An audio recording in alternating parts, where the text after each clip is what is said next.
ఇప్పుడే dragon glimpse చూశాను. Glimpse అని 3 నిమిషాల ట్రైలర్ దింపేశారు. కానీ ట్రైలర్ చూస్తే బాగానే ఉంది. అంటే మీరు చెప్పొచ్చు ఇది ఒక ఎలివేటెడ్ ఒక మాస్ ఎంటర్టైన్మెంట్ మూవీ. కానీ అలాంటి సినిమాలో కూడా ఎమోషన్ చూపిస్తే ఎవరైనా క్లిక్ అవుతారా అని అందరూ చూడొచ్చు. బాగానే ఉంటుంది. మీరు అనుకోవచ్చు ఇది మాస్ ఎంటర్టైన్మెంట్ సినిమాలు తీయడం చాలా ఈజీ అని. కానీ దానికి కూడా కొంచెం ఎఫర్ట్ పెట్టాల్సిందే. ఎలాగంటే మీరు రాజమౌళి గారి సినిమా చూస్తే ఏదో ఎక్స్ట్రాఆర్డినరీ స్టోరీ గట్టా ఉండదు. ఉట్టు లార్జర్ దెన్ లైఫ్. ఇంకా దానిలో మెయిన్ కోర్ అంటే ఎమోషన్ ఉంటుంది.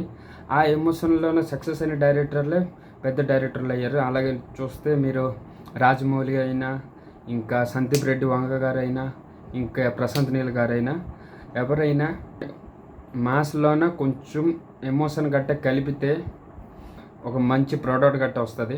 అదే ఈ సినిమా ట్రైలర్ కూడా గ్లిమ్స్లో కూడా చూసాం మనము.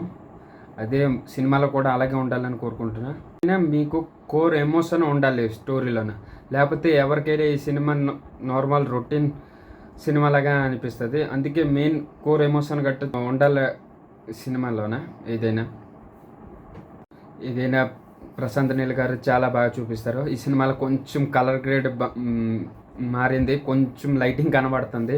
ఆయన కూడా ఒక ఇంటర్వ్యూలో చెప్పారు, కామెడీకి వేలన ఎలాగైనా నెక్స్ట్ సినిమా ఒక కలర్ఫుల్ వేలని తీయాలి, ఒక కలర్ గ్రేడ్లో తీయాలని. చూడాలి ఈ సినిమా తర్వాత ఏది అలాంటి సినిమా తీస్తున్నారు. ఇంకా ఏంటి చెప్పాలి. ఆల్ ద బెస్ట్ క్రూ అందరికీ.